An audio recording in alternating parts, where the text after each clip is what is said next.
নমস্কার, মমতাজ কিচেনে আপনাদের সবাইকে স্বাগত জানাই। আজকে আমি আবার একটি নতুন রেসিপির ভিডিও নিয়ে চলে এসেছি। তার জন্য পুরো ভিডিওটি দেখার অনুরোধ রইল। আজকে আমি ভেটকি মাছের সর্ষে পোস্ত ঝাল করব। বাজার থেকে ভেটকি মাছ আনলেই প্রথমেই কিন্তু ভেটকি পাতুরির কথা মাথায় আসে। তাই আমিও ভেবেছিলাম পাতুরি বানাবো। মেয়েরা বলল, মা আজকে তুমি অন্য ধরনের কিছু রান্না করো। এখানে আমি 4 পিস মাছ নিয়েছি। মাছগুলি খুব ভালো করে ধুয়ে নিয়েছি।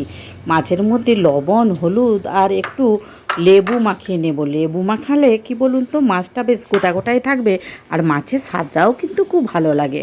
এখন আমি একটি পেস্ট বানিয়ে নেব। তার জন্য 1 চামচ কালো সর্ষে, 1 চামচ সাদা সর্ষে আর 2 চামচ পোস্ত, আর এই সর্ষের সাথে 4টে কাজুও দেব, আর 1 চামচ চালমগজ আর 2টো কাঁচা লঙ্কা দিয়ে অল্প জল দেব। জল দিয়ে খুব ভালো করে পেস্ট বানিয়ে নেব।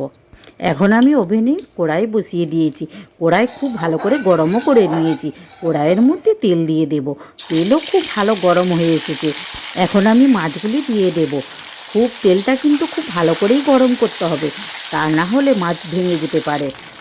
দেখুন, তেল খুব ভালো করে গরমও হয়ে গেছে। আর মাছ দেওয়ার পরে যদি এইভাবে একবার নাড়াচাড়া করে নেওয়া হয়, তাহলে আর মাছ কিন্তু সহজেই উল্টানো যায়। দেখুন, মাছগুলি এখন আমার এক পিঠ লাল করে ভাজা হয়ে গেছে। মাছগুলি আস্তে আস্তে উল্টে নেব। ওই পিঠেও আর লাল করে ভেজে নেব। ভেটকি মাছ কিন্তু খুবই নরম হয়, তাই একটু লাল করেই ভেজে নেব, তাহলে ভেঙে যাওয়ার ভয় থাকবে না। এখন আমার মাছগুলি 2 পিঠই লাল করে ভাজা হয়ে গেছে। মাছ ভাজাগুলি তুলে নেব। এখন আমি মাছ ভাজার তেলের মধ্যেই কয়েকটি কাঁচা লঙ্কা আর 1 চামচ কালো জিরে দিয়ে দেব। দিয়ে কয়েক সেকেন্ড নাড়াচাড়া করে নেব। দেখুন, এখন কিন্তু লঙ্কাটা খুব ভালো ভাজা হয়ে গেছে। ওই লঙ্কার মধ্যে আমি বেটে রাখা পেস্ট দিয়ে দেব।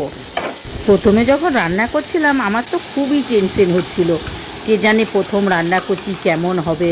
কিন্তু আমার মেয়েরা খেয়ে বলেছে, মা এত সুন্দর হয়েছে, তোমাকে পাতুরি করার দরকার নেই, তুমি এইভাবেই বানাবে।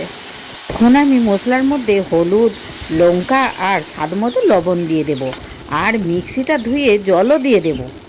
মশলাটা কিন্তু খুব ভালো করে ফুটিয়ে নিতে হবে। ফুটানোর পর যখন তেল বের হয়ে আসবে, তখন মাছ দিয়ে দেব। দেখুন, এখন মশলা থেকে কত সুন্দর তেল ছেড়ে দিয়েছে। তাই আমি মাছগুলোও দিয়ে দিচ্ছি। মাছ দিয়ে 1 মিনিট ফুটিয়ে নিলেই কিন্তু রান্না রেডি। রান্নার শেষে একটু কাঁচা তেল অবশ্যই দিবেন। কাঁচা তেল দিলে রান্নাটার স্বাদ কিন্তু ডবল বেড়ে যায়। আমার রান্নাটি ভালো লাগলে অবশ্যই একবার ট্রাই করে দেখবেন। আর যদি করেন, আমাকে কমেন্ট করে জানাতে ভুলবেন না কিন্তু কেমন হয়েছে রান্নাটা। আজকের রেসিপিটি ভালো লাগলে একটা লাইক করার অনুরোধ রইল। আর প্লিজ সাবস্ক্রাইব করবেন আর বন্ধুবান্ধবদের সাথে শেয়ারও করবেন। আর যদি ফেসবুক থেকে দেখেন, অবশ্যই আমার চ্যানেলটি ফলো করবেন। আবার দেখা হবে নতুন কিছু রেসিপির ভিডিও নিয়ে। আপনারা ভালো থাকবেন। ধন্যবাদ।